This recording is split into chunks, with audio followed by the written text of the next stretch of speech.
Welcome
to TYT. I'm Anna Kasparian. Joining me today is John Idarola. That's me.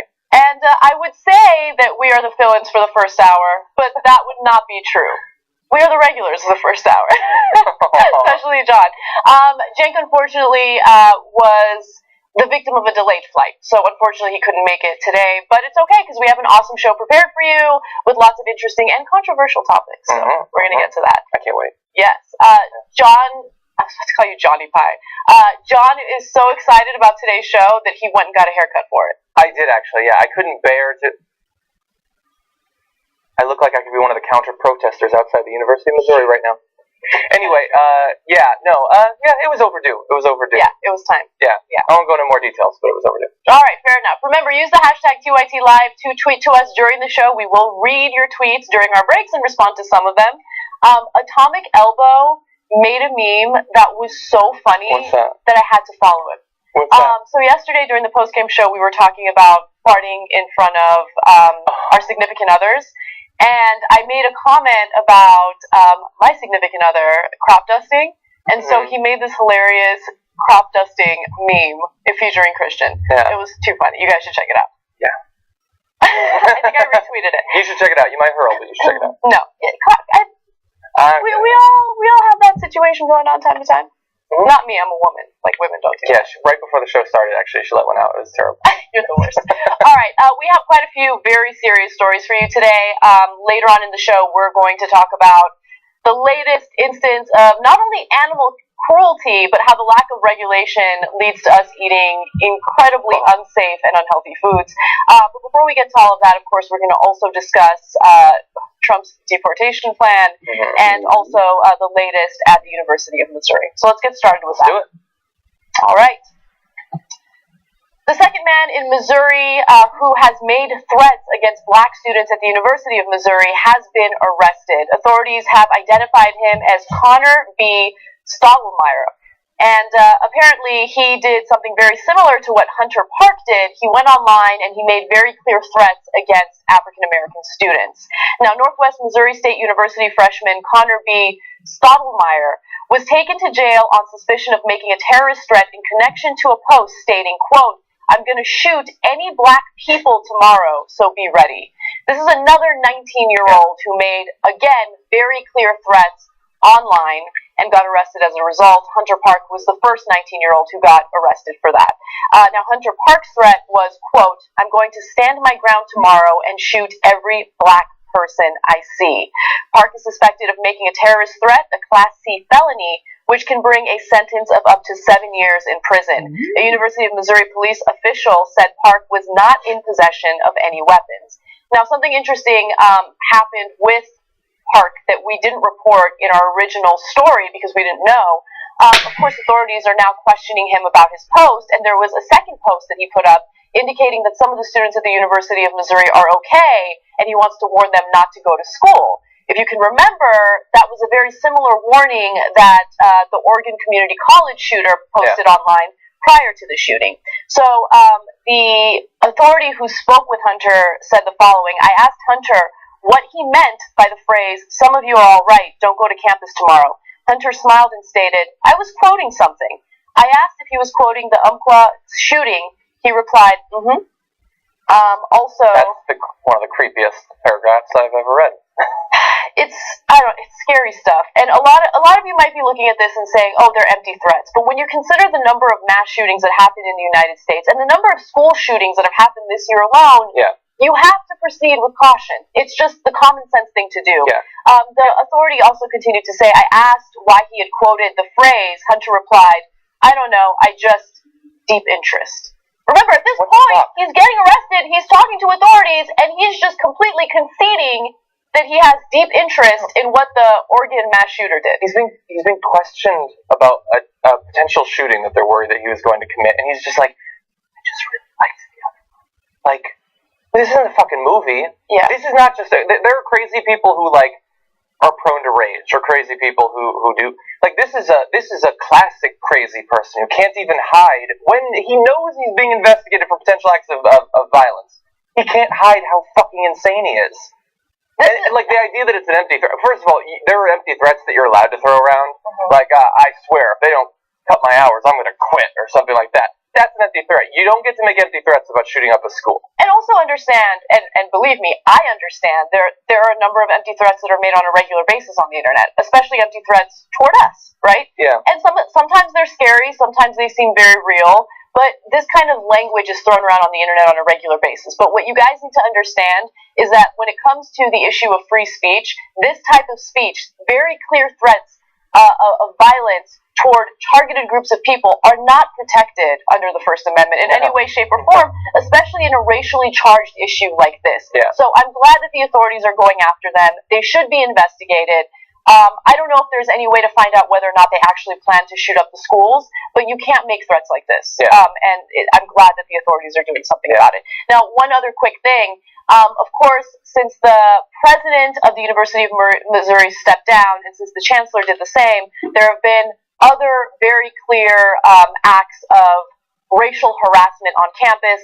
The latest involved a sign that basically spray painted the Black Culture Center. So they spray painted the black part, so it only said Culture Center. So that happened. And other students are claiming that they're being approached by other peers who basically refer to them as derogatory names and threaten them. So this is what's currently happening. It's so two people now are being investigated for the threats. I like that they were actually able to find them. I wouldn't have guessed that they would have been able to. It's a very particular kind of, like, if somebody in the heat of the moment, like somebody does something to them, they pull out a gun. You sort of get that we're animals, basically. We can do stuff like that, or like people go crazy and say the entire world is turned against me, so they lash out with violence. But for a 19-year-old, and I'm not justifying either of those things, but we can sort of try to wrap our minds around it. But a 19-year-old who's like, I hate this group of people so much that I want to go to a school that I don't even go to just to kill any representatives of them, just anybody. What interactions have you had individually, culturally with this group that at only 19 years old you think that they're the problem in your life, the problem in this country? That, like, they're protesting so that they'll have a slightly higher percentage of black faculty and staff, and that drives you to rage so that you want to kill. Like we were talking yesterday on the show, or 2 days ago on the show, about it shocks us that there's racism still to the extent that there is in 2015, but racism that drives you to murder, like this person is to murder, or to threaten to murder. But I'm not gonna hide behind it being empty threat. I think that the likelihood that they wanted to do something was probably pretty high. Yeah, it's difficult to imagine how they have been twisted. Either they've twisted themselves or been twisted by the media, maybe by politicians, into thinking that all of their life problems can be put onto these group of people that they've never met, and so that they would want to kill members that they have no personal beef with. Think about how much energy goes into hating someone, and how exhausting it is. I mean, I think about moments in my life where there was an individual that I really didn't like, right? And disliking them, not even hating them, but disliking them, sucked the life out of me. I hated it, right? I hated it. And that sucked the life out of you. Right, and so think about living your life like that, where you look at groups of people that differ from you as the enemy, and you consistently live with that mindset. How exhausting is that? Yeah. And where do you get that as a 19-year-old? I mean, I think of myself and my friends and the people that I've surrounded myself when we were 19, and I feel lucky to have grown up in the community that I grew up in. Not to say that it was perfect. There were definitely instances of discrimination. I'm not going to hide that, but not to this extent. I can't imagine living in a community where 19-year-olds feel the need to threaten to kill black individuals because they're protesting about the racial harassment that they've been dealing with. Yeah.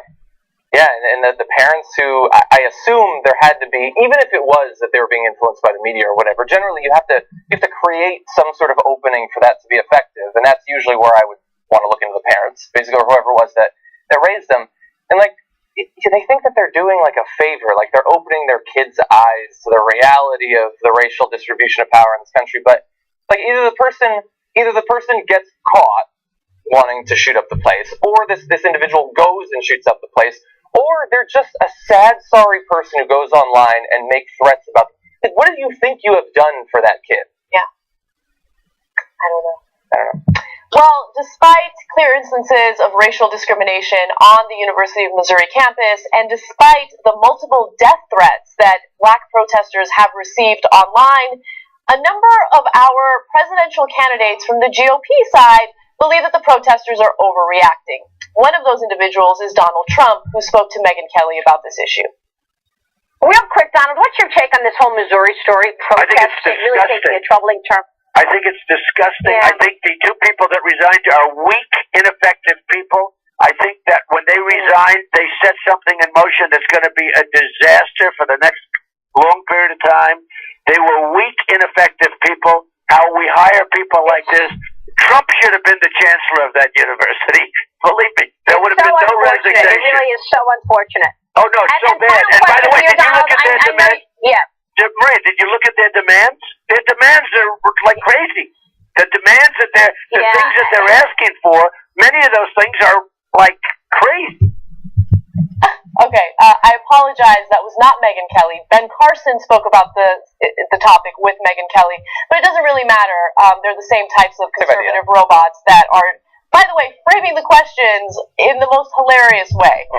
You, as a so-called journalist, are not supposed to frame the question in a way that'll lead the person you're interviewing to answer in a way that you want. Yeah. Okay?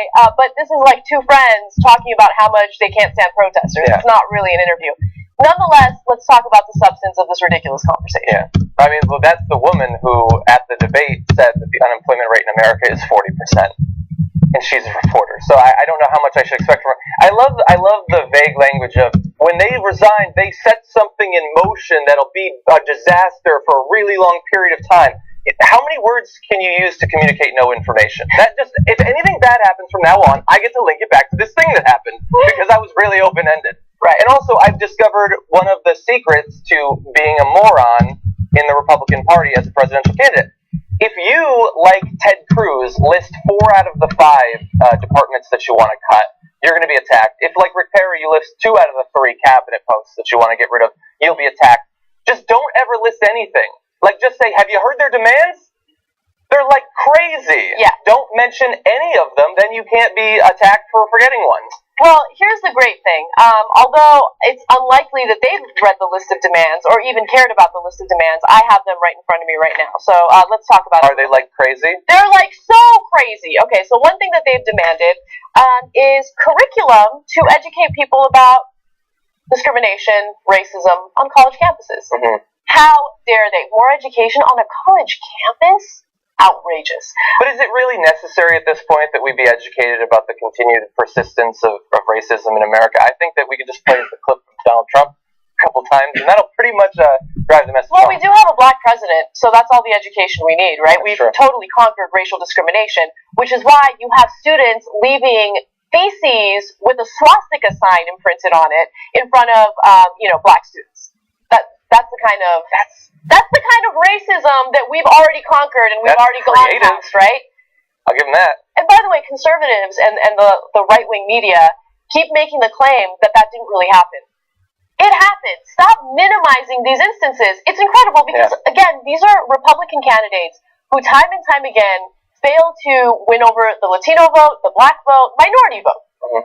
And then they always say, like, we got to really rein them in. We got to do something about it. I got it. Let's minimize instances of racism that they deal with. Well, especially when the driving message of the protest right now is we have not been listened to in the past. We have brought up instances of harassment that hasn't gone investigated, vandalism and things like that, and nobody listens, nobody cares.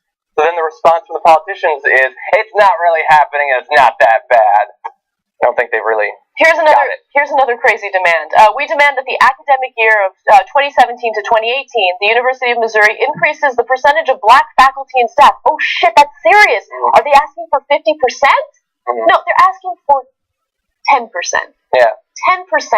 These are black students who want to be represented and who want to learn in a non-hostile environment. Yeah. And one way to increase diversity on a college campus is to ensure that there's diversity among its leaders and among its faculty and staff. I don't think that that's a controversial thing to ask. But it's lower than the demographic percentage of African Americans in the country. It wouldn't even be matching the prevalence of African Americans in the country. These are outrageous demands. It's pretty crazy. All right, you guys should read the full list of demands. It's literally one page. Okay, I want it's not a big deal. I want to highlight the most offensive part of this list from people like Donald Trump, and I don't know if we're going to get to Ben Carson. He's not going to necessarily mention the list itself, but just the protests. The problem lies with, I'm looking at it too. Number 3 starts with we demand. Number 4 starts with we demand. Number 5 starts with we demand. 6, 7, and 8 all start with we demand. That is the problem with this list. That's all they read, and once they read, the few that did read the rest of it, didn't see anything about the actual importance of racial diversity on the college campus. Every college, when they do the little ads during football games because they're playing and they need some promotion, they show the diversity in their college or on their brochures and their catalogs. Look, we have diverse collection of students here. We accept everyone when you're qualified. So they forget that the reason for having diversity is to actually learn something from it. It's not just black students that learn something from having more than, I think they said it's 3% of the faculty and staff are African American. So when you have a more diverse faculty, staff, student body, everyone learns more because idiots like whatever Finkenmeyer, who somewhere else, as John, I think you mentioned, no, he doesn't know he has no interactions with any black people. None. I grew up in St. Louis. There was a little girl who rubbed my mother's hand, and it was like she thought the color was going to come off. She doesn't know what a black person is. Didn't know. Like, this is a younger kid. It wasn't 19, like 5 or something. But no, they don't have no interactions with black people. This is what you learn when you get around people that you're not afraid of or that you only see in music videos or on TV. You find out that they're real people. So everyone's getting shafted by not having any kind of racial diversity at the school. They think it's just all for the demands of these black people. And I mention the demands because they're thinking these lower people than me are demanding something from me. They don't like that. They feel like they've been disrespected by this lower class of citizens who don't deserve to demand anything of me. You know what I would have done if Trump were chancellor of that school? I'd say, shut the fuck up, you lower people. It's dripping with that rhetoric, but they're not going to say it because they know you can't say that anymore because it's not 1950. Instead, we'll just imply it very openly. And everyone who knows what it's like hears that. They know what they're doing. But it's the disrespect. How dare you disrespect me? You know who I am. You know what race I am, and do you know what race you are. Stay in your place. Yeah, that's all it is. So Trump, when he was like, you know who should have been charged? Trump should have been charged. First of all, I'd never want to hear from you again after using your name like that. But so he says that he wouldn't have resigned. So first of all, does he think that him being the figurehead would have stopped the protests? I think it would have sped them up. And what is he implying that he would do? Would he send out people to crack their heads or something? Protests happen at universities. I was saying on the show a couple days ago, when I was at UConn, there was a tent city that was protesting the war for like 2 years. This happens at universities. Mm-hmm. You don't just get to just bash their skulls and send them off the campus. Well, and it goes against what the purpose of a university is. A university is not supposed to be a place where everyone is compliant and they just get indoctrinated by what faculty and staff believe. Yeah. It's supposed to be the free marketplace of ideas, which is why there's supposed to be academic freedom. There's supposed to be support for naysayers and those who want to stir the pot, who want to question authority, who want to gather together, mobilize, and protest. That's what a university is supposed to be about. And we have created this educational system that teaches all of us to be compliant. Be compliant, listen to authority, don't question it, make sure that you know how to take tests, and that's it. That's not education. If you think that's education, then you are severely misinformed. Okay? And that's part of the reason why we have political apathy in the country right now.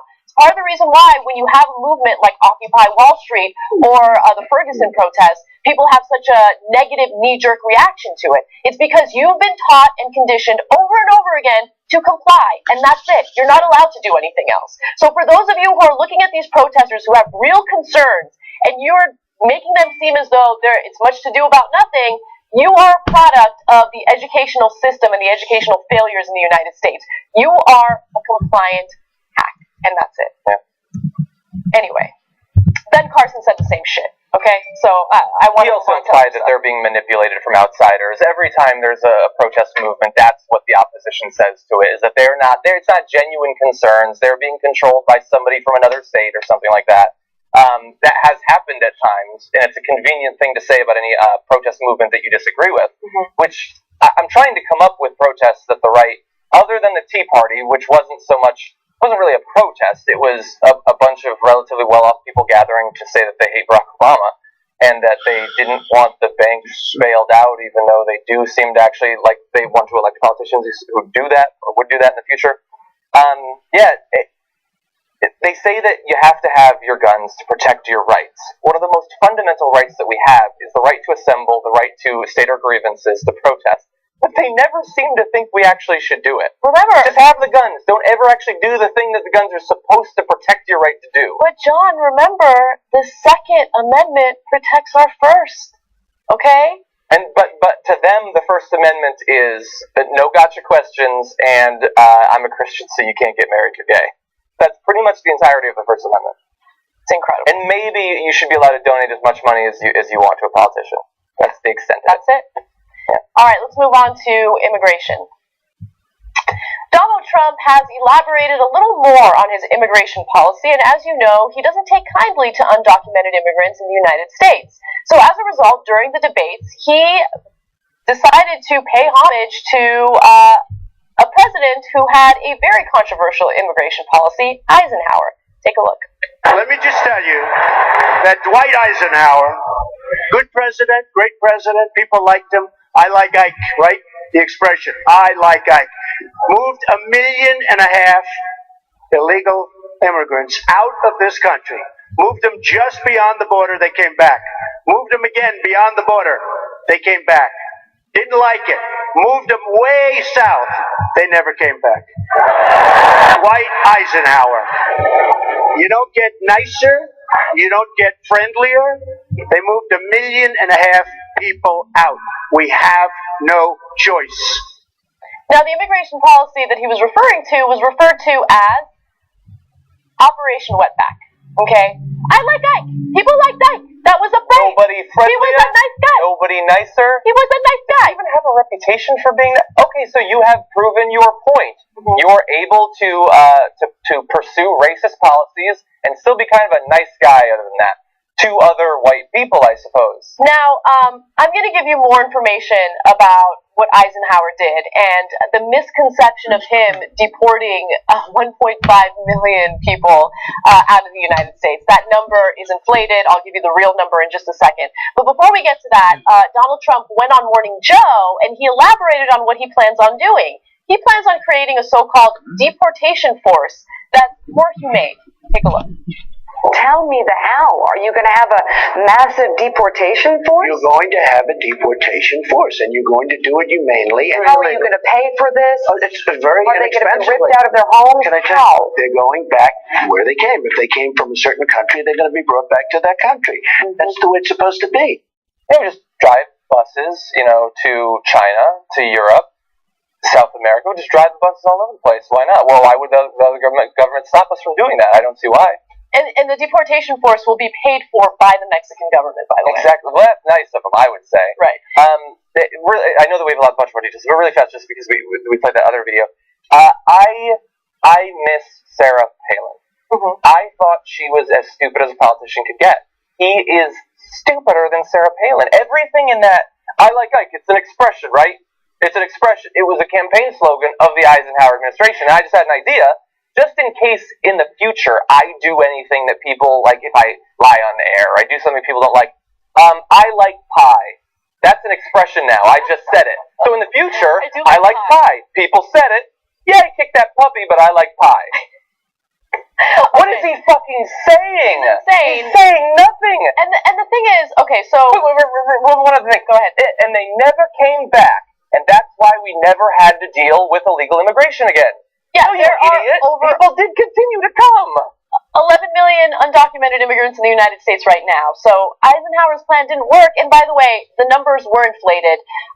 Later on, Trump is going to claim that almost 2 million people were successfully deported. Historians have looked into that number and realized that it's actually about 250,000. Yeah. Okay, so it's not even close to 1.5 million or 2 million. So don't believe that number. Or the 11 million he wants. Now, let's say, or the 11 million, exactly, which is so ridiculous. So let's, for the sake of the conversation, pretend as though the plan did work and it was highly successful. You have to look at the way it was conducted and the lives that were lost as a result of this, okay? So during the summer of 1955, hundreds of thousands of Mexicans were dumped after being discovered as migrants who crossed the U.S.-Mexican border illegally, Unloaded from buses and trucks carrying several times their capacity, the deportees stumbled into the Mexicali streets with few possessions and no way of getting home. Keep in mind that this happened in the summer of 1955. During the summertime, the temperatures in Mexicali can reach up to 125 degrees. That sounds dangerous. Sounds super dangerous, right? After one such roundup and transfer in July, 88 people died from heat stroke, okay? Among the over 25% who were transported by boat from Port Isabel, Texas, to the Mexican Gulf Coast, many shared cramped quarters in vessels resembling an 18th century slave ship and penal hell ship. Trump will keep that part. Also, the tactical push from the U.S. Border Patrol was initiated by then Attorney General Herbert Brunel, Jr., who told officers to shoot point blank wetbacks attempting to enter America. So that's the policy that Eisenhower is being applauded for by Donald Trump, okay? We have some photos showing you what it looked like. The photos are graphic, but it'll give you a sense of what Donald Trump thought was a successful deportation by our government. Okay, these are immigrants who were humiliated. They had their heads shaved, so Border Patrol agents could identify them should they try to come back to the United States. I mean, it looks like concentration camps. That's what these photos look like. So this is what Donald Trump thinks he's going to do with 11 million undocumented immigrants in the United States. Now, of course, we're calling him out on it, but another person who called him out on it, surprisingly, was Bill O'Reilly. Let's take a look at that. I like Ike. Remember, I like Ike, you were around then, right? I like Ike. A lot of people like Ike. Okay. Now, he deported, as you rightly pointed out, about 1 million, maybe a little bit more, illegal aliens back in the early 50s. So you know what the program was called? Well, now they think it's 2.2 million. All right, whatever it might have been. Do you know what the program was called? I do, but I wouldn't use the term. I don't like the term. No, that's in English. But the formal thing is the Bracero program. So we're going to haul you back. But believe me when I tell you, Mr. Trump, that was brutal what they did to those people to kick them back. I mean, the stuff they did was really brutal. It could never happen today. I've heard it both ways. I've heard good reports. I've heard bad reports. We would do it in a very humane way. And Bill, let me tell you, Truman also sent 3.5 million people out. So you have to check on that. But Truman, before Ike, sent 3.5 million people out. So he's lying about the numbers. 2.2 million people did not get deported from the United States. It was close to 250,000. That's according to historians. Well, actually, no. Now they think it was 7 million. Yeah, I love how it's been like a few days since Trump claimed it was 1.5 million, and now all of a sudden he's like, oh, now they're saying it was 2.2 million. Yeah, and before while they were on the border waiting to ship them over, they stored them in gigantic pyramids. Actually, I hate seeing the videos. I hate his stupid arrogance. It's oh God. It's like it's extremely dumb fascism. It's not even like you can understand that in some countries, economically, militarily, they've been so beaten down that fascist leaders would rise up and say, "This is how we become strong again." And then they say, "That's a strong leader. I'm going to follow him. I don't care what the fuck we have to do." But Trump is the stupidest person in this country. A person who can believe what he says. We're going to do it humanely. How are you going to do it humanely? He's already on the record saying, in response to concerns that you can't send these people back, they have kids here, you can't break up the families, so he has the easy solution. No, we send the kids too, the American citizens. We deport the American citizens, millions of them, across the border. He's too stupid to be on reality TV. It's never happened in this country before. He's too stupid to be in a reality show. Yeah, but unfortunately, he's the front runner for the GOP. And the person behind him is almost as stupid, and Ben Carson, and also religious. Trump lying about his religion. Ben Carson actually believes it, and we're going to get to him in a little bit. It makes me not want to do politics, to do the commentary. Like, I don't want to be engaged in a political system that can produce and prop up a person who believes these things, or at least says these things. And I think that in the end, a lot of Americans are probably going to feel the same way. Now, thankfully, he's not going to make it to the general election. He will flame out at some point. Yes. But the people who are supporting him, that's one of the scariest things in this country right now. Well, and it's because of the Hunger Games mentality and the Hunger Games system that we have in the country right now. I mean, look, on one hand, I don't blame the electorate for being uneducated or ignorant on these issues, right? Do you think that the majority of people who support Trump know the severity and the brutality of Eisenhower's campaign to deport all these Mexican Americans? I don't think so. Do you think that they understand how important undocumented immigrants actually are to our economy? Think about that for a second. Many of them are paying into our Social Security system, but they never get those benefits back, right? Because they're using a fake Social Security number, whatever it is. So they're paying taxes. They pay sales taxes. They pay Social Security taxes. They pay all sorts of taxes. They're working on our farms. I remember when red states wanted to criminalize farmers who employed undocumented immigrants. You want to know what happened to them? They couldn't find labor. They couldn't find people who wanted to work on their farms, so they had to repeal those laws. Okay? Do you think that the people who support Trump knows about this or know about this? Do you think Trump knows about this? Hell no. I don't think so, but the thing that's supposed to save you from getting to that point is if the person stands up on the debate stage and gives that I like Ike thing, a person watching is supposed to say, "Oh, that guy's a jackass. I'm not going to follow him." Why does being stupid not hurt you in the primary? Because the reality... There are Republicans, conservatives who've been to college, who talk to people, who read books. Why doesn't it stick at all? I'm sorry. I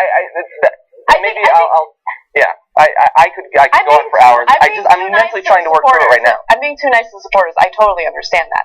But my real beef is of course, yes, with the supporters, but mostly with these ridiculous moderators and these ridiculous fake journalists who don't challenge them on these crazy ideas. Like, I can't believe I'm going to support O'Reilly in that segment, but at least he challenged Trump to some extent. Yeah. Maria Baltimore, I can't even say that Bartiromo. woman's name, right?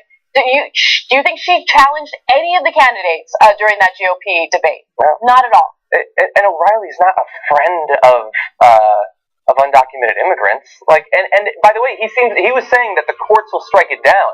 If he could do it and it wasn't brutal, I think he would do it. Right. He just at least has the last shred of common sense to say that you can't actually do this.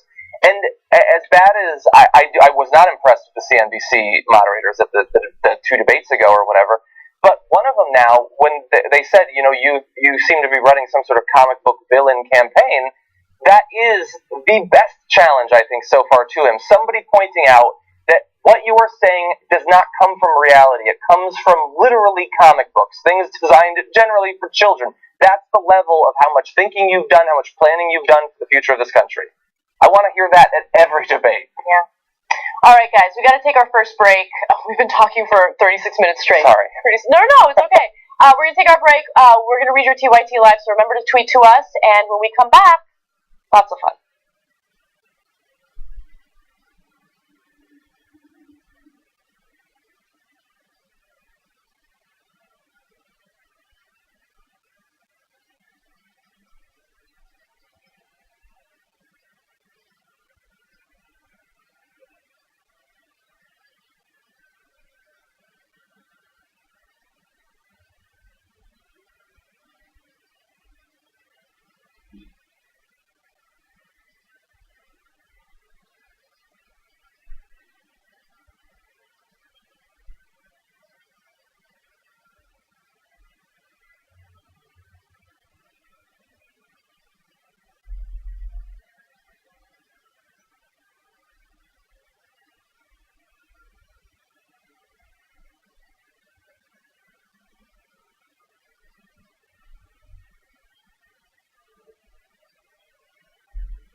TYT. A few TYT lives for you.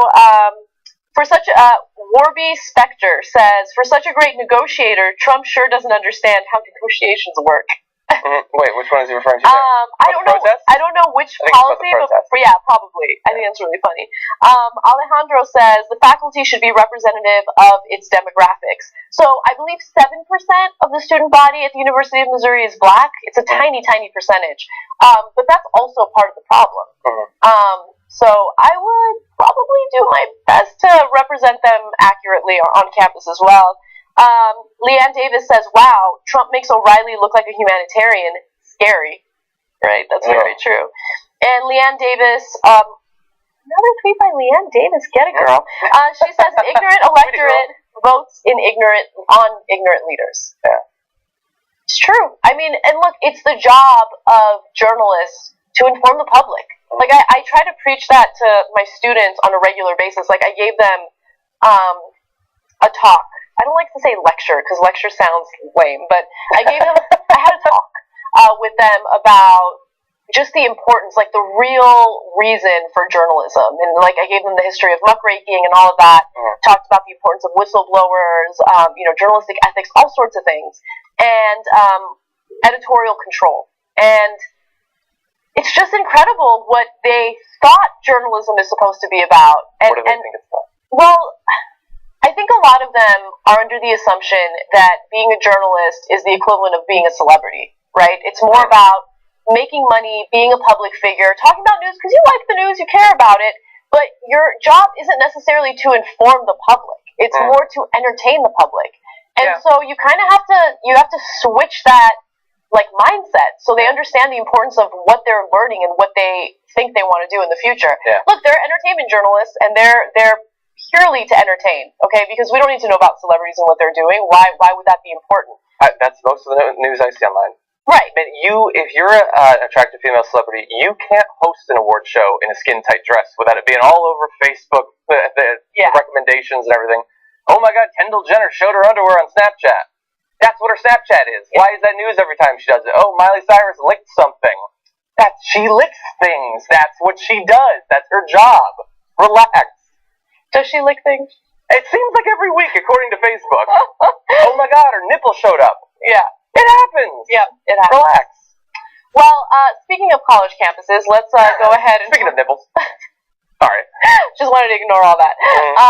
All right, so recently Ben Carson visited Liberty University in Virginia, and he took a couple swipes at our favorite candidate, Bernie Sanders. Now, which specific policy did he decide was a bad idea and should be targeted in his speech? We'll take a look and you'll find out. Because if the people are not well informed, all it takes is unscrupulous politicians and news media, and off the people go in a completely wrong direction. Listening to all kinds of propaganda and inculcating that into their method of thinking. And then it becomes real easy for them to swallow things. If they don't really understand the financial situation of the country, and somebody comes along and says, free college for everybody, they'll say, oh, what a wonderful person. And they have no idea that all you're talking about is hastening the destruction of the nation. Look at the clowns clapping at that. I mean, he's at Liberty University. I don't know how much the tuition there is. Maybe someone can look it up and let me know. But I'm guaranteeing you that it's not free, right? I guarantee you that there are some students there that are probably dealing with some student loan debt because they got their education at Liberty University or any other university in this country because they're so insanely priced at this point that it's impossible to pay out of pocket and not go into debt to get an education here. Okay, and they're clapping like clowns, right? Like, yeah, free college, fuck that, fuck free college, yeah. I mean, it's incredible how much these people support those who go against their own self-interest. Amazing. Yeah. He says nothing is really free when you think about it. Well, first of all, from his point of view, apparently if you're relatively high profile, you could run for president. He doesn't have to pay shit. What is he paying for this opportunity to promote his book, possibly become the leader of the free world? He doesn't have to pay anything. Why isn't he going into debt for the rest of his life for this shit? So people do like to criticize Bernie Sanders for his education policy. He does want to make education free because there are many countries in Europe, for instance, that have made it either free or close to free. Well, he was making tuition free. Tuition which free. is different than totally free. Yeah, of course. So there are fees and things like that would still be in place. But the real problem is the tuition is through the roof, and people can't afford it. And the problem with that is education is supposed to be the great equalizer. It's supposed to give people equal opportunities to do exactly what Republicans want, pull themselves up by the bootstraps. Yeah. And oftentimes during these GOP debates, they'll give you these anecdotes from their childhood when they were, raised in like the 1940s and tuition cost 25 cents. And they're like, well, I was working and then I paid for my education. I didn't have any problem. Yeah, homeboy, that was a different time. Okay, think about how much college tuition has increased in the last decade alone. No one can pay for that out of pocket. No one can work and go to school and expect to pay for everything out of pocket. Yeah.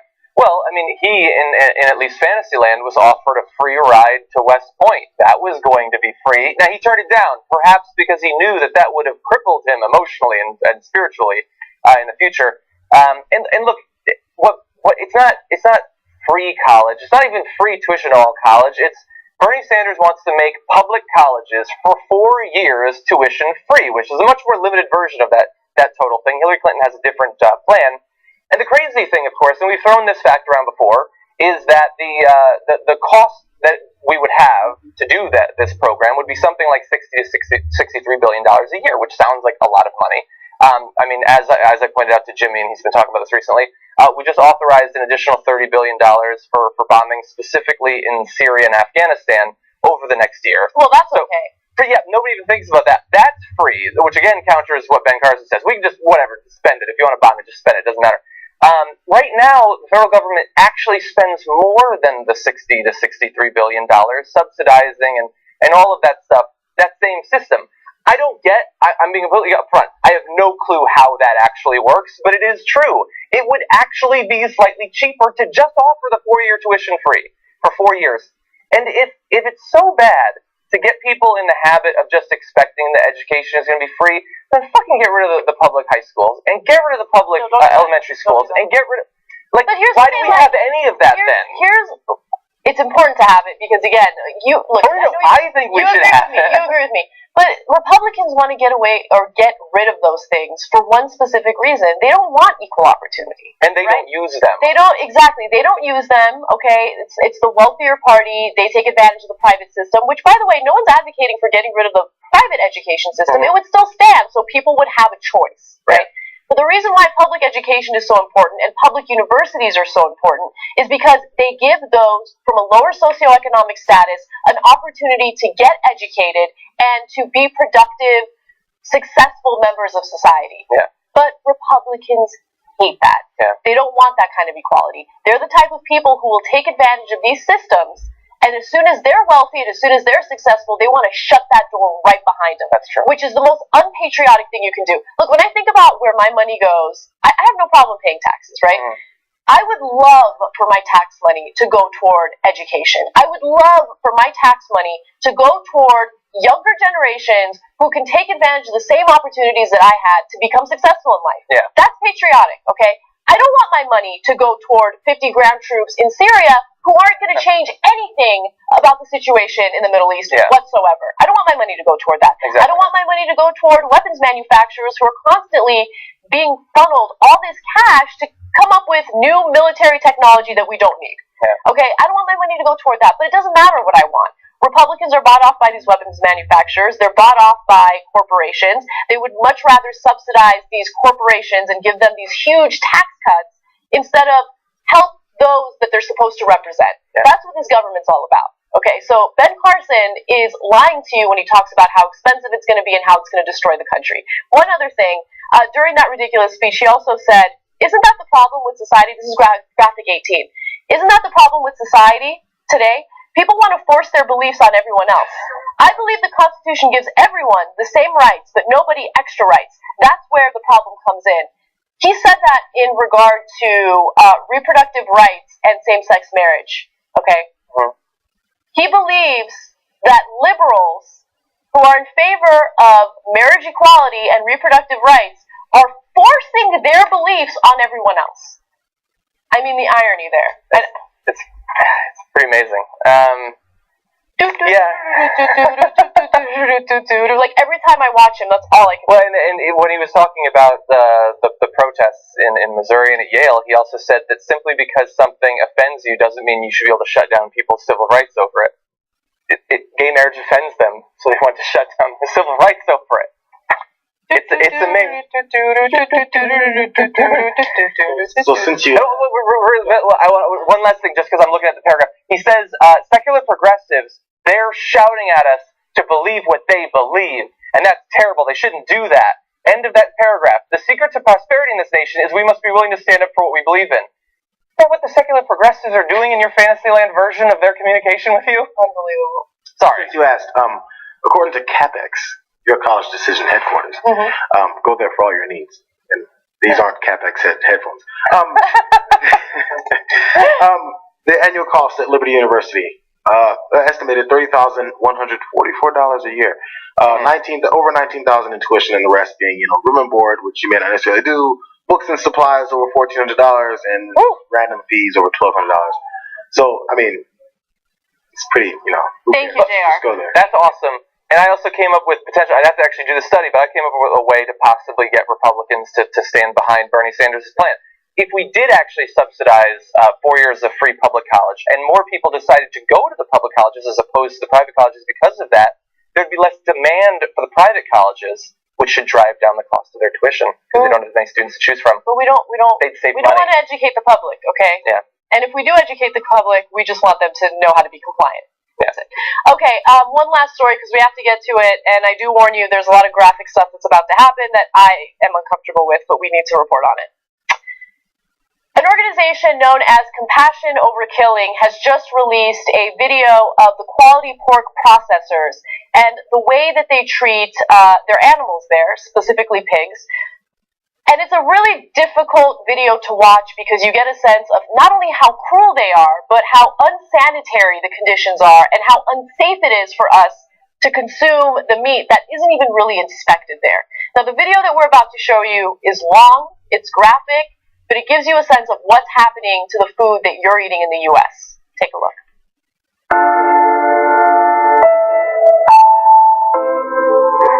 This video was taken inside a USDA-inspected slaughterhouse that supplies Hormel.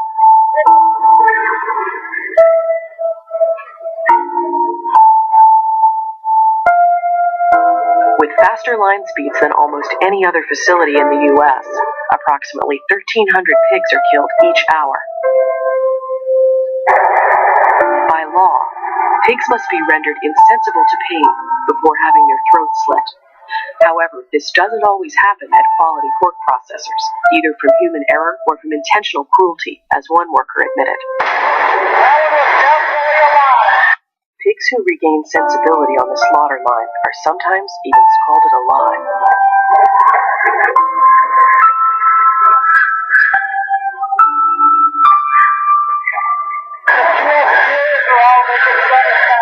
One facility supervisor, responsible for overseeing the stunning of animals, was caught sleeping on the job.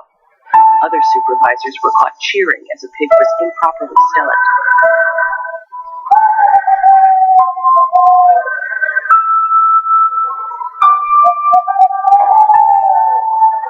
And drenching paper towels in pig's blood to throw at other workers.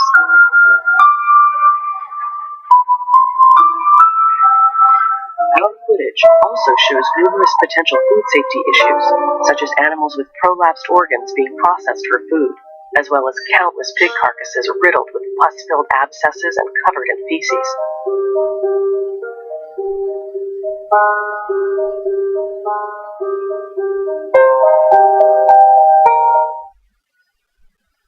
Wow. Difficult video to watch. And that's not even the full video. That's not the full video. And you guys should watch the full video to kind of get the full picture of what's happening. Not only to these animals, like let's say you don't care about animal cruelty at all. Keep in mind that food is unsafe to eat. And the reason why this expose is so important is because This particular factory was part of a pilot program that would allow the organization or the company to self-regulate. Okay, they decided that maybe self-regulation is a better idea, and that's the core of libertarian ideology, right? Just let the free market decide. Let people self-regulate. You know, we're inherently good. We're going to do the right thing. No. We're going to give you pus-filled hot dogs. That's what we're going to give you. It's and it's not totally self-regulated. That's one of the places where there's still some regulators. Like you saw the USDA guy asleep on the job. Like what they want to do is get to the point where they don't have any of that government regulation. Like this is what they do at the place where the government is still around, sort of. Can you imagine what they would do if there was nobody watching? Like, do you think they wouldn't? In the full video, they show there's pigs that can't walk, and you're supposed to inspect, apparently, on every pig. I'm amazed that this is a law. You're supposed to inspect all these different parts of the pig for different kinds of disease. They don't do any of that. No. The actual inspectors say, no, there's like 1,000 pigs an hour. We don't check them for anything. Ones that can't walk, that are literally crippled by their disease, they still use them. At the ones where the government is there, they would not turn down a single pig if the government wasn't in the building. So, I want to give you more detailed information on that. Let's go to graphic 20. This is according to Mother Jones. They've done extensive, reporting on this particular issue. They found that the production line was running so fast that the lone government inspector just sat in a chair watching carcasses rush by because he only had time to do visual inspections. So, obviously, because of the fast-paced nature of this job, the inspector doesn't have the ability to do the comprehensive inspection that John was talking about earlier, right? So he can't really check for all of these diseases and all these issues that the meat could possibly have. Yeah, that paragraph, can we bring that graphic up? Because that doesn't make any sense to me, actually. Can we see that again? So it said, the government inspector sat in a chair because he only had time to do visual inspections. What do you mean he only had time? Then shut the fucking line down. How are they able to put the pigs by if they haven't been inspected? It's like, he's like, I would like to check for disease. Yeah, buddy, if you can. How is that how that works? Oh, okay, the next time I have to go in for emissions, I'm just going to drive through the fucking building going 90 miles an hour. Oh, you didn't have time to check it? Guess I'm fine for this year. That's the only industry where government inspections are optional, if we can fit it in. And also keep in mind that the USDA is, a government-run program that was in favor of trying out this pilot program that would allow these companies to self-regulate. And it was suggested by... Oh, that's it. Go ahead. No, you say it. Go ahead. By the head of Hormel, one of the companies who owns the factories being used in the program. I think he has a vested interest in running it in a particular way. So again, it comes right back around to an issue that we talk about quite a bit on the show, and that's money in politics, right? I know that it becomes cliche because we talk about it so much, but it's true. It impacts every single facet of our daily lives, whether it's the food we eat, the amount of money we pay in taxes, the way we're treated at the workplace. It all goes back to money in politics. Hormel should not have the ability to influence politicians to the point where they get to self-regulate. Because here's the thing, they have a vested interest to produce as much meat as possible and cut as many corners as possible. Yeah. So are they going to really self-regulate? No, they're going to look after their bottom line. There is no morality here, okay? These companies are amoral because they have a vested interest. They have a bottom line.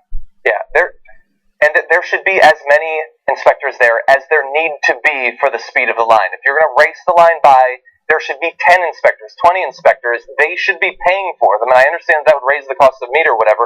That seems like an okay trade-off if you're not going to have meat that's filled with disease and shit. I think that would be okay.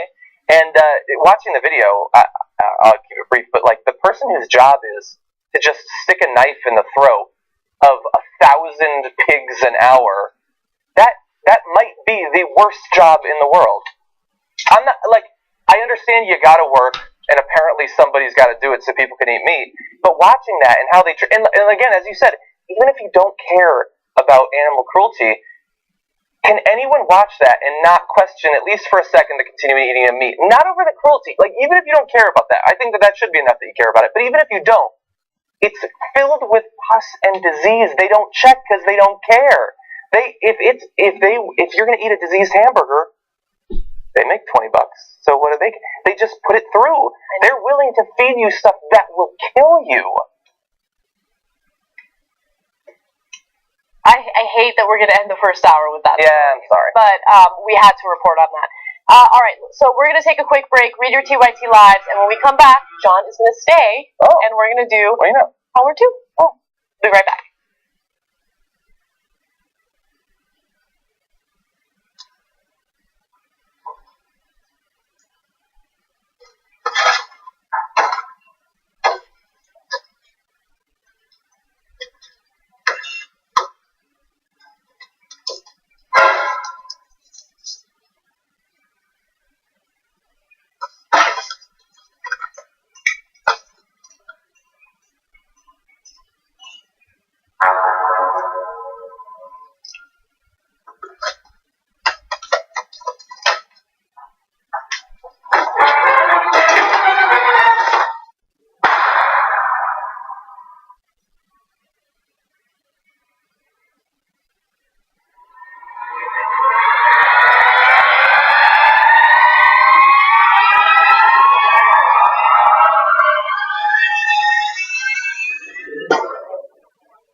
Hey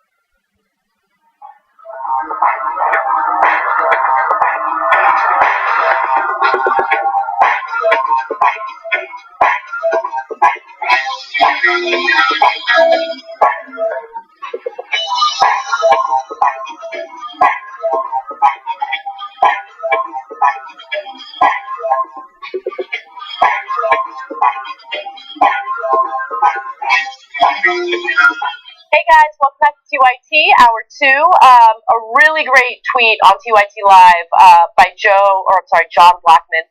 Ground troops will certainly do something in the Middle East, Anna. Same thing they've done forever, create enemies. Yeah. It's very true. Everything we do in the Middle East is intentionally done to perpetuate war. It's depressing. Yeah. No, I'm not going to get it. Okay. Very true. Yes. Also, Christy says, watching Ben Carson is like watching Mr. Black Magoo most times. I don't know who that is. You know? Mr. Magoo? Yeah. I mean, he's a cartoon character. Oh. He's silly. He's bumbling. He doesn't know what he's doing. Oh, I see. That's a good line, Chris Christie. Good job. All right. Her name's just Christy, not Chris Christie. How dare you? Also, Spencer Thrice says, I think this is the kind of thing that we always sort of know about, talking about the animal cruelty, but don't think about when we put it in our mouth. Very true. I mean, like, you watch that video, and every time I see those animal cruelty videos, I'm like, I want to be a vegetarian, but I can't be a vegetarian. Like, first of all, I don't eat pork, and I can very easily stop eating all red meat. I just love fish, and I eat a lot of chicken too. But I always make sure to eat cruelty-free, free-range chicken, and it's expensive. It costs significantly more, but it's worth it to me. Anyway. It's an ongoing thing that I'm thinking about too. Maybe we can talk about it in the post-game. Yeah, let's do that. Okay. All right, guys, let's get to some of the stories.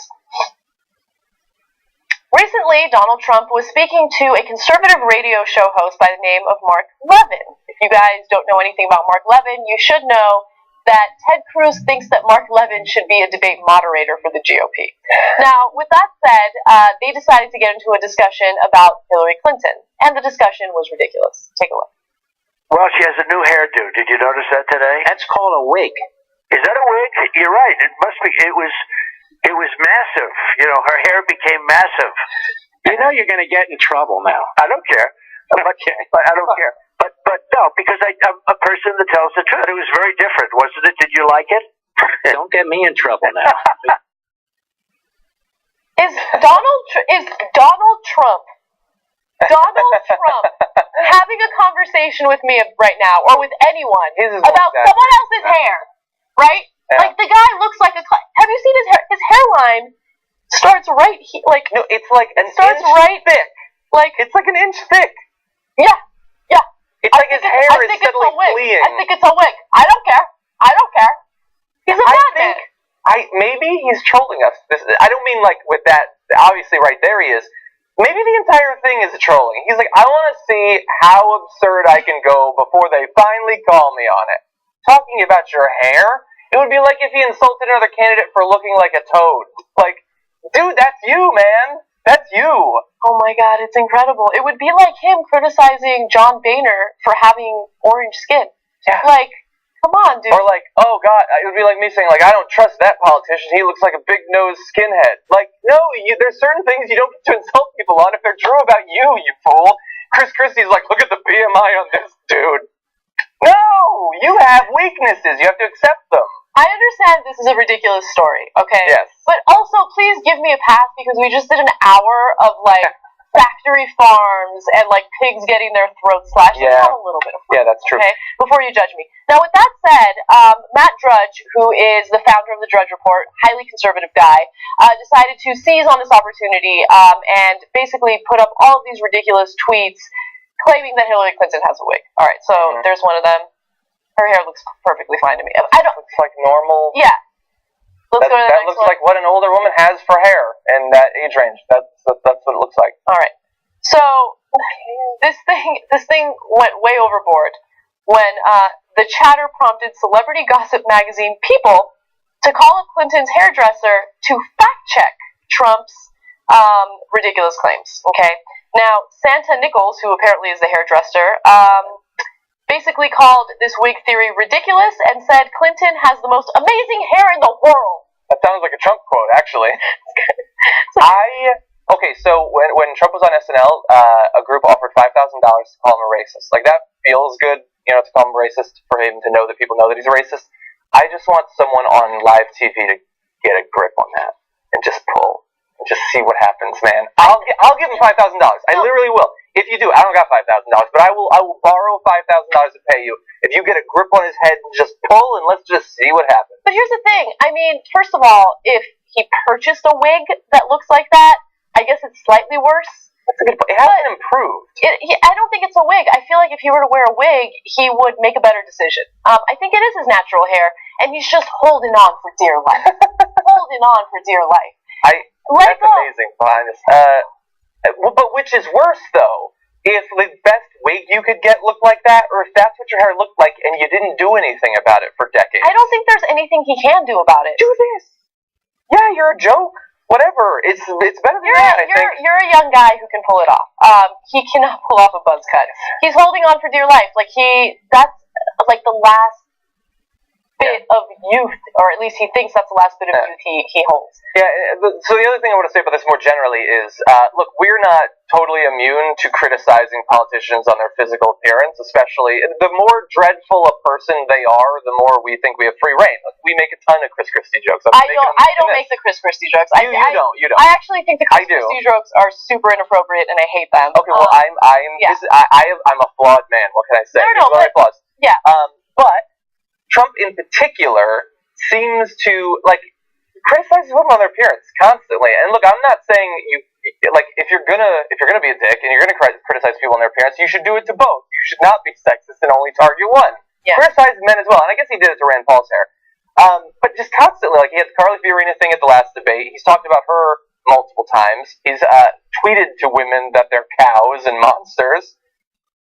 Eventually, it's got to hurt him. So, yeah, I mean, Jen talked about the poll indicating that the general election would destroy him. Okay, so the vast majority of Americans know he's a clown. Okay, and that gives me some faith in humanity.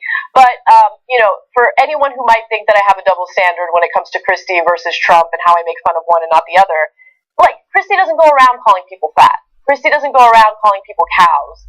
Trump goes around making fun of the appearances of other people without taking into account that he looks like a troll, right? That is incredibly reasonable of you.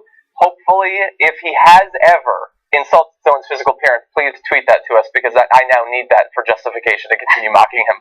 That's a good point that you make, though. Fair enough. I kind of messed up my hair. Can we go to my one-shot? I was amazed at how quickly you instantly made it into a great facsimile of Donald Trump. I'm a woman, okay? I know how to mess with my maid. Oh. Okay, I'm just kidding. Oh. Except I'm not. Okay, so let's move on to some serious stories. I just wanted to start with something fun, especially given that very serious story in the last hour. A Utah judge has taken a child away from her foster parents because they're lesbian. Now, this is a Utah judge by the name of Scott Johansson, and on Tuesday in central Utah, he made this decision for no reason other than the fact that the foster parents, who have been taking care of this baby for 3 months, are lesbians. Now, the ruling came down during a routine hearing for April Hoagland and Becky Pierce. They are part of a group of same-sex married couples who were allowed to become foster parents in Utah after last summer's U.S. Supreme Court ruling that made gay marriage legal across the country. Now, they said that Johansson cited research that children do better when they are raised by heterosexual couples. By the way, that research is probably false, because there have been a number of studies indicating that same-sex parents are just as effective at parenting as heterosexual couples. I've seen some that show that they're better, although I would assume that that's a socioeconomic thing. Right, exactly. They have more disposable income usually. Exactly, yeah. Also, Hoagland, let's go to the graphic again. Hoagland also said that the judge imposed his religious beliefs, which I think is pretty clear. So, there was no other reason, okay? And his representative is refusing to talk to the media about it because, of course, they're claiming, oh, well, there's a minor involved and we have to protect the minor's privacy. Yeah. But you guys don't really care about protecting the minor. The minor was living with loving foster parents for 3 months without any issue, and you decided to take that child away from them and place her into a different foster home just because you have a bias against gay marriage. Yeah.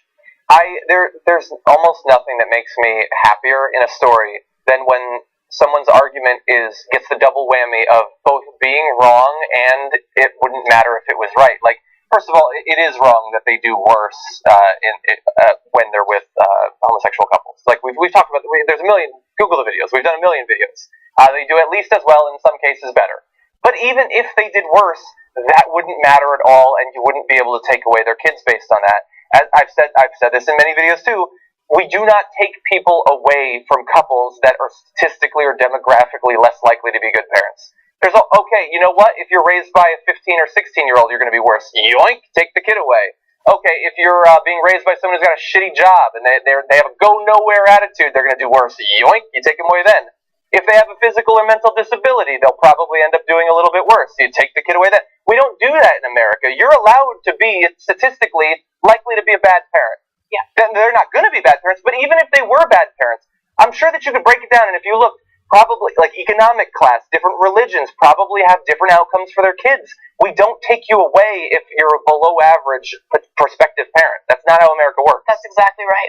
And another thing that I want to point out is these types of stories are important to cover because now that same-sex marriage is legal in the country, I think people are under the assumption that gay people have equal protections to all other minority groups in every state. But that's not the case at all. There are many states in the U.S. that do not grant protections for gay people. And so this is one example of that. Now, I'm curious to see how this turns out because based on the Supreme Court's ruling and based on the laws in Utah, there's no reason for this judge to take the child away. The child was not in any type of danger. It was living in a loving home. She was living in a loving home. And so this is an insane story. And, I mean, what happened to supporting small government? Why isn't Fox News losing its mind over this government overreach? Mm-hmm. Because that's exactly what this is, isn't it? Yeah.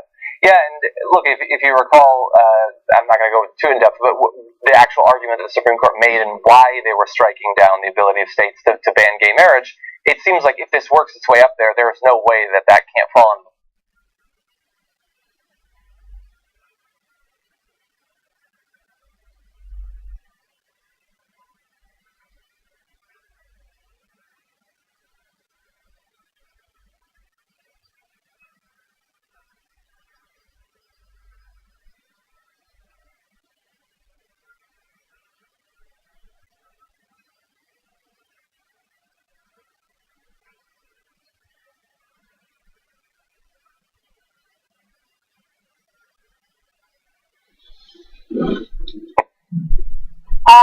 Talking to their kids about Star Wars. Take a look.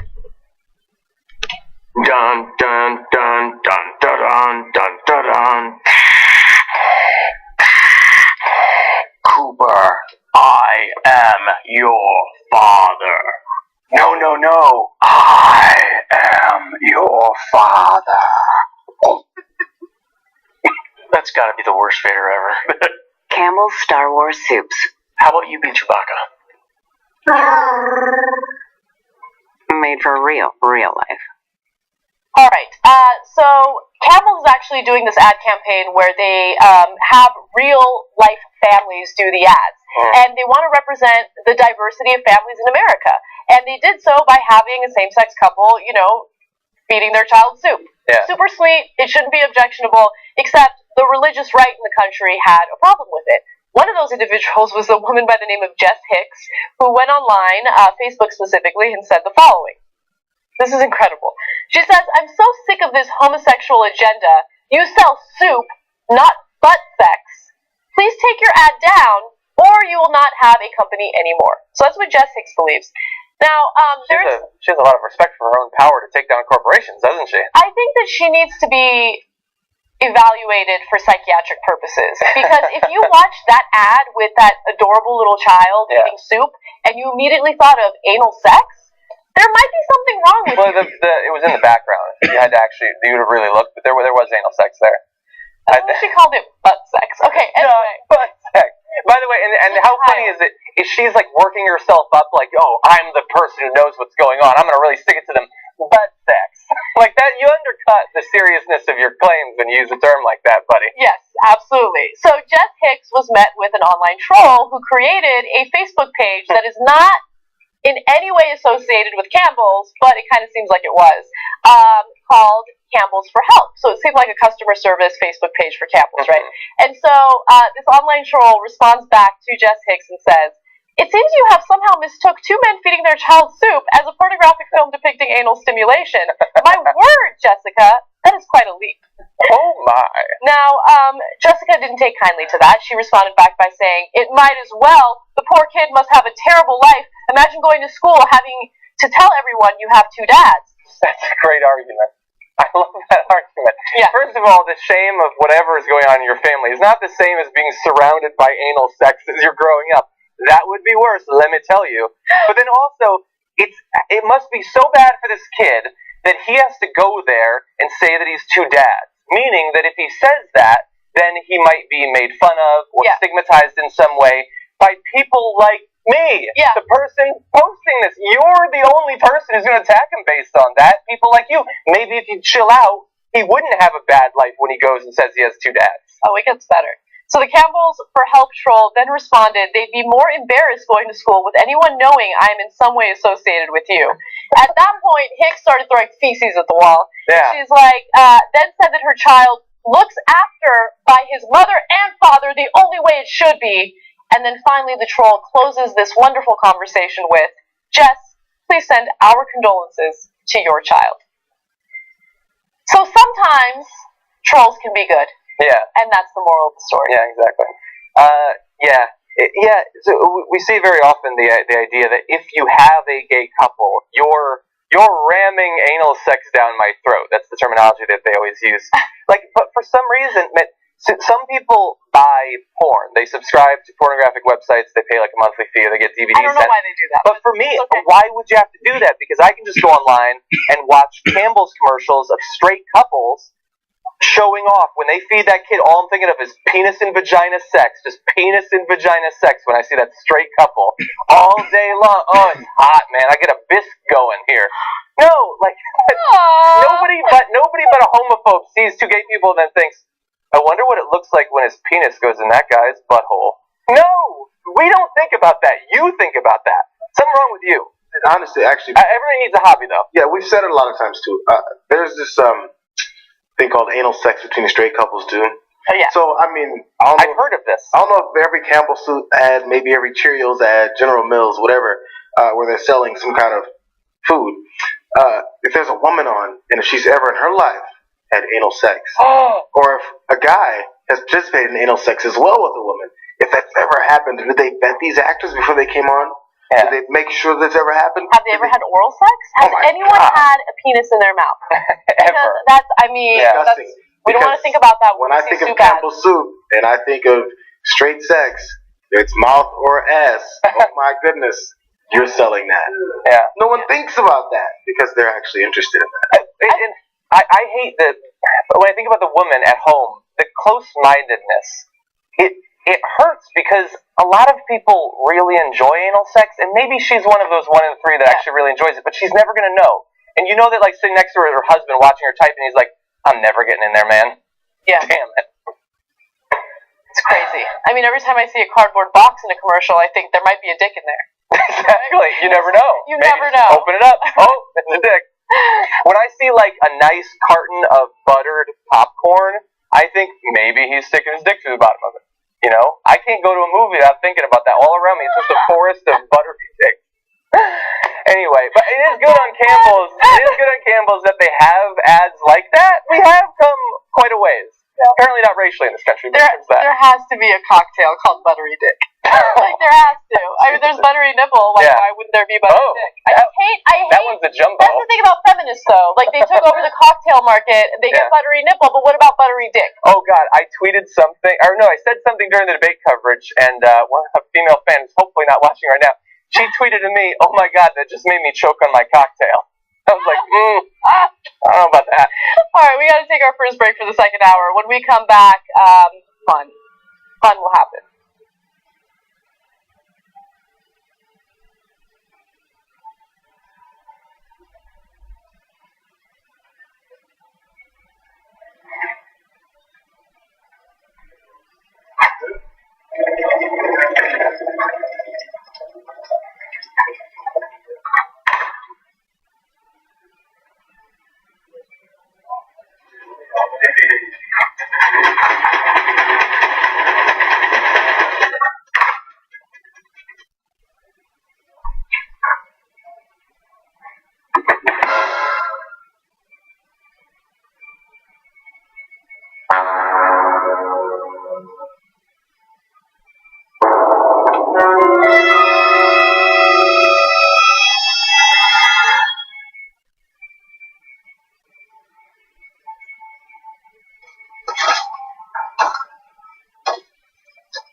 Welcome back to the Young Turks, Anna and John with you. Some awesome TYT lives that I want to read to you guys. Matthew Vislagi says John needs to do a story one day with a wig that looks like Anna's hair, so he can do that too. Oh, it's no big deal. It's no big deal. Someone just tagged me in on Instagram on a screenshot of that, like when I did that thing. And it's hilarious. You guys should check that out. You gotta repost Anna that. Kasparian TYT is my Instagram handle. Anna Kasparian TYT. Repost it. Anna Kasparian TYT. Yes, I know. I should. But if you just... I'm John Kasparian TYT, actually. John. It's awkward, I know. Okay. Elizabeth Rosario says they're human beings, referring to the gay couple. It takes two people to raise a kid, people. Regardless of gender or sexuality, the only issue is of what other people think about it. And also, the medalist says she'll probably have butt sex with her fifth husband. Oh. I don't condone that. Do you think it was Kim slut Davis shaming. who posted that? I mean, how many times was Kim Davis married again? Was it I four? think she was on her fourth. I Yeah. think. That's when you really start to understand who you are as a person, I think. Yeah. Yeah, after your fourth Yeah. marriage. And you feel comfortable being a bigot. Ay, ay, ay. Okay, let's move on. This is a serious story, but I am going to rage about it. Missouri is one of the states in the U.S. that has significant restrictions on reproductive rights. One of those restrictions is a 72-hour waiting period that women must undergo in order to get an abortion. So they go to a clinic, they talk to a doctor, and then after they talk to the doctor, they have to wait 72 hours before the procedure happens. Now, that is usually a very difficult thing for a lot of women because you need certain resources in order to go to the doctor twice. Because it is a difficult state to get abortions in, there are very few clinics that actually do abortions. Yeah. So you have to travel a very long distance in a lot of cases in order to talk to a doctor, and then you have to come back. Now, with that said, a student at the University of Missouri wanted to look into the possible psychological impact that these waiting periods could have on women. And as a result, a Republican state representative wants to put a halt to that research because he feels that it's pushing Planned Parenthood's agenda. Now, State Senator Kurt Schaefer, sent a letter to the University of Missouri Chancellor accusing the student of helping Planned Parenthood. Remember, Planned Parenthood has nothing to do with this study, okay? Yeah. The issue here is academic freedom. State law prohibits state employees from using taxpayer money to encourage a woman to have an abortion. Okay, fair enough, that might be state law, but keep in mind that no one here is encouraging anyone to have an abortion. The only thing that's happening is research into the possible psychiatric impact of these waiting periods. Which might turn out that, I mean, it might have the result that they wanted to have, is that fewer women then go on to have abortions. That might be the research.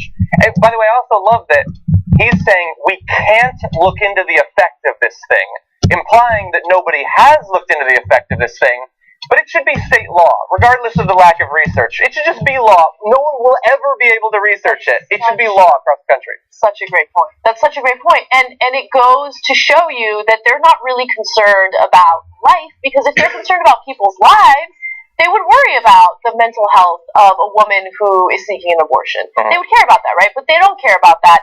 They want to punish a woman who got pregnant and didn't want to have a baby, right? You had sex, you got pregnant, you must suffer the consequences. There are no easy outs in life. That's what this is really about. It's about control and nothing more.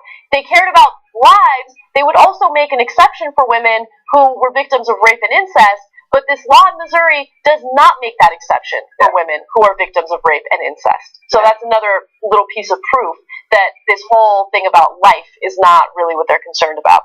Now, the study does not appear to be designed as an objective, unbiased research project, but rather as a marketing aid for Planned Parenthood, one that is funded in part or in whole by taxpayer dollars. Again, that's another statement from Representative Schaefer. Does he know that, like, Planned Parenthood is not the only place that you can get an abortion in this country? Like, that's just no idea. This is how stupid he is. He just Planned Parenthood, that's the only place. No, say that it's pro-abortion, which it doesn't seem to be necessarily pro-abortion. The student might be in favor of the waiting periods. You can't. I would love to find out how this individual state lawmaker found out about the research study. When I was proposing research projects at UT, I didn't get any like media requests or anything like that. Nobody seemed to care in the state capitol. I guess I wasn't choosing controversial enough research. And you can't shut it down. That's not how it works. There are boards that evaluate whether or not you should be able to go on with a research study, and especially if you're going to be doing any human experimentation or anything like that, and whether or not you can get funding for it. You go before an independent research board. That's what you do. They already have those organizations. I got news for you. In a lot of these states, including in Missouri, probably pretty conservative boards. But you do that, you don't have individual state lawmakers shutting down research. That's exactly right. I mean, there's no legal ability to do that. The Republican assault on academic freedom, education, and just intelligence is incredible. They hate it. They hate it. Yeah. And the reason why he wants to shut it down is because he's afraid that this research is going to demonstrate exactly what we think it's going to demonstrate. That it does have a psychological impact or a psychiatric impact on these women. I mean, think about it. If you're desperate to get an abortion and then you have to deal with a 72-hour waiting period, I don't know. One thing that I do know for sure, based on the studies that I've read about abortion and what it does to a woman, how she feels about it afterwards, is that the majority of them usually report that they feel relief. right? Yeah. And he doesn't want that. Like, he doesn't care about how they're feeling or what they're going through or what this policy or this law means. He doesn't care about life. He cares about punishment and control, and that's all this is about. Yeah, I do think it's true. I think you mentioned it, Anna. There's obviously his mindset is this is going to show. He thinks, because it hasn't shown it yet, this is going to show that there is some kind of negative psychological effect on women if we put them through the waiting period. So without knowing, that has to be his fear, so he knows that's the potential thing. Number two, anytime anyone brings up the taxpayer dollars, can you show me how much taxpayer dollars are going to this one student's research? Please. At the school already, they're probably going to research at the school, and if they go somewhere else, like, how much money is that going to? But we're not worried about the trillions of dollars that we send everywhere else. This research project is putting such a dent in Missouri's economy. This one student is going to research something for a couple of months. Oh my God, Missouri's going down over this one research project. Come on, man. Yeah. Please, it's a couple dollars, $150. Yeah. Yeah, we shouldn't also, I mean, obviously, the more obvious effect in terms of the scheduling and the inconvenience of it is that for the person to go twice, to get off work possibly twice, to drive God knows how many hours twice, is obviously hard. But this is also designed to hurt the few clinics that actually offer abortions, because they tend to be incredibly overcrowded and overbooked. That's why in many states women have to wait 14 to 21 days for their first appointment, let alone then 72 hours. Now imagine in a state where you have to double book every woman. Every woman has to have 2 appointments now as opposed to 1. It's supposed to make it more difficult for the clinics to actually function. I feel bad for people who live in these states, man. Yeah. Well, one of my best buds live there, but not for that reason. Yeah. Conservative. Here's the thing. Statewide elections, things like that, they're important. Okay, so vote for your local representatives. It's important. Yeah. Very important. All right. Stephen Furtick is one of those pastors who believes in the prosperity gospel, meaning that he stands to profit considerably through his ideology, and people are willing to give him a tremendous amount of money. Now, Stephen Furtick has also been criticized quite a bit because of the fact that he lives in a mega mansion. So, according to the Raw story, the 35-year-old Furtick has faced intense local scrutiny after building a 16,000 square foot home on 19 acres valued at $1.6 million, which church officials said the pastor bought for a measly $325,000. Pretty good deal. Now, recently he spoke to the press, which he very rarely does, and he went on the record to talk about all this controversy and the amount of money he makes, and the amount of money that he donates. Okay. And here's what he had to say. To go on the record and say, here's how much money we've given, and here's what we do with our finances, to me, that would be the most arrogant thing I could do. And it would rob me of the blessings of what Jesus said, which is that when you give, you don't get up and tell everyone how much you've given. And that's what Jesus meant when he said that. That's exactly what he meant. I mean, okay, here's the thing.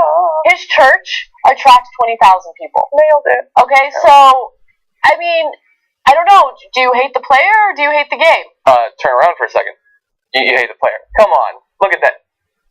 Yeah, he's scamming you. I don't like him. It is very difficult. I've looked into it. It's really hard to start up a cult from the ground up, totally from nothing. It's way easier if you just glom onto an established religion and set up your own bullshit version of it. He's 35 years old. That's only like 9 years older than me. And he's already got a multi-million-dollar home? What the fuck? 9 years older than you. Yeah, totally. Don't do the math. Okay. I would say exactly how old I was, but that would violate Jesus, who said, when you age not publicly. Do it in private.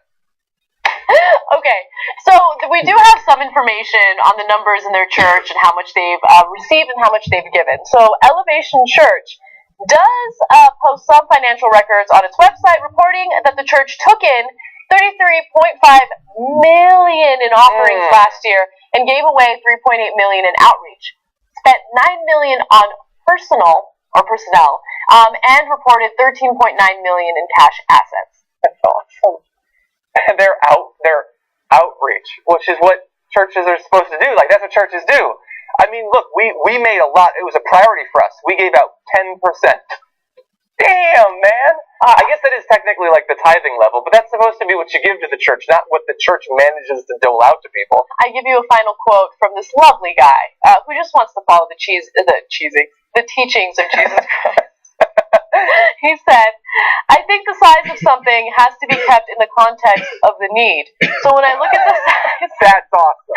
so when I look at the size of the need of our state and in our country and our world, I don't feel like we're a mega church." But I don't think people are principally attacking you for the size of your church. I'm sure that that's a part of it.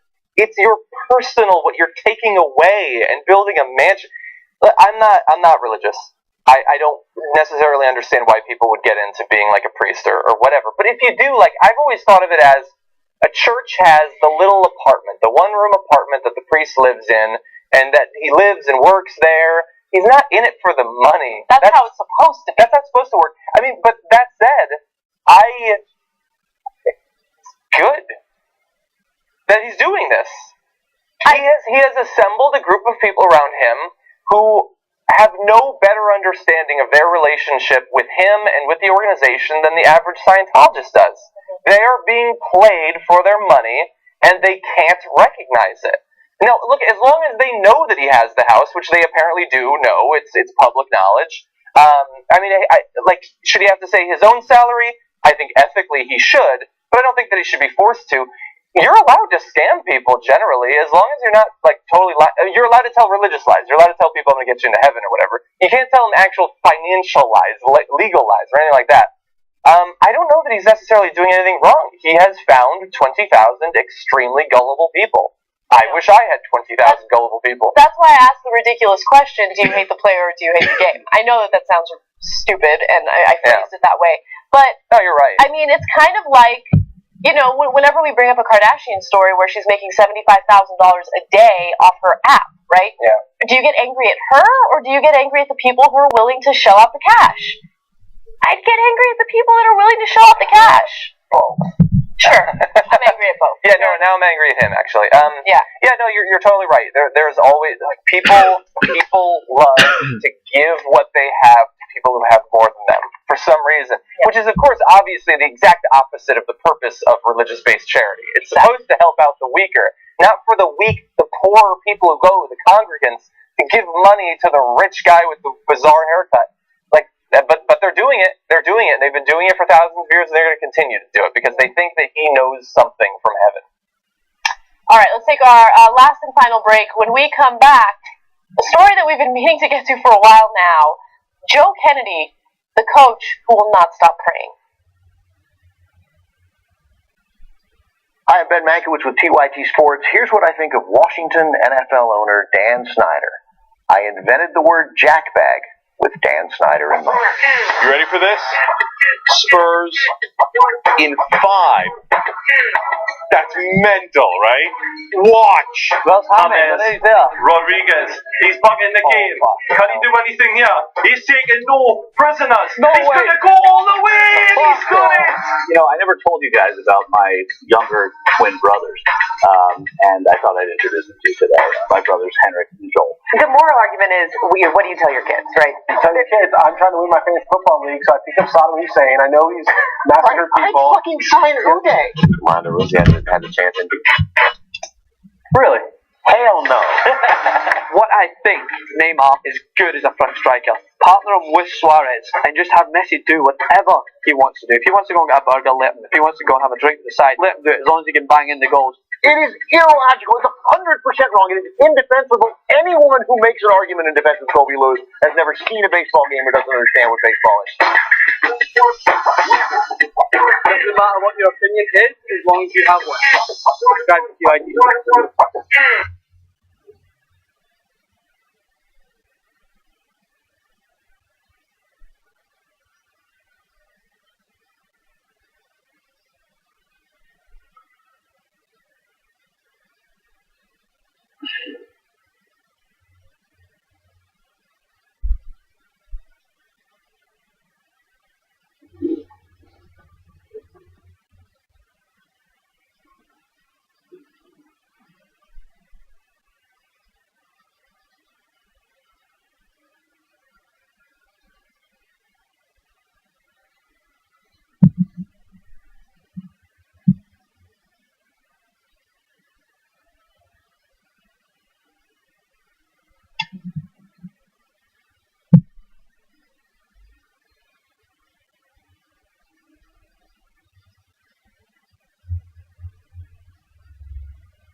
Hey guys,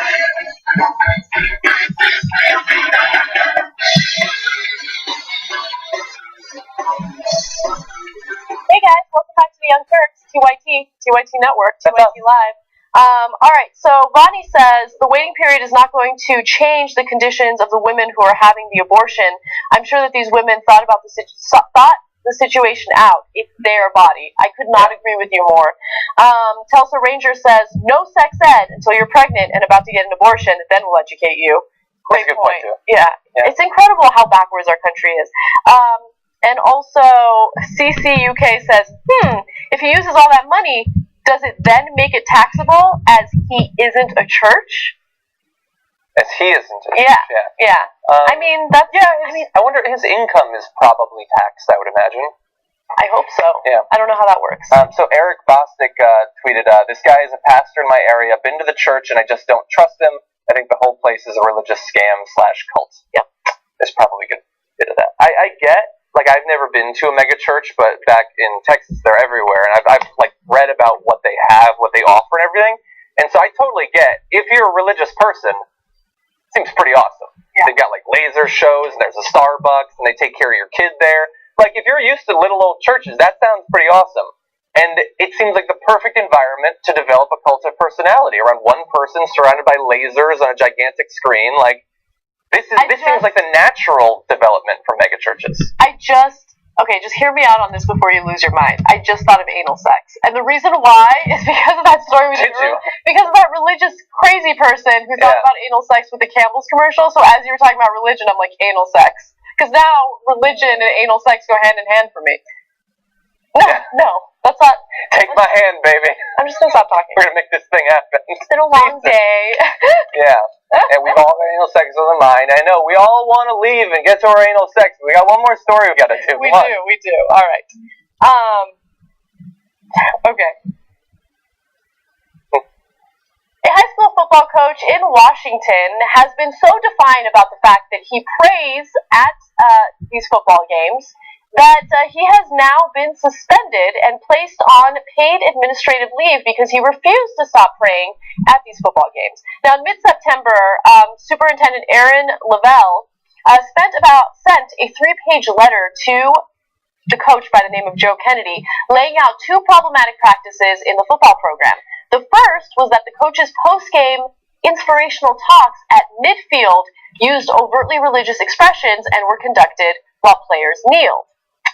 Also, another problem was that while on duty for the district as an assistant coach, you may not engage in demonstrative religious activity readily observable to students and the attending public.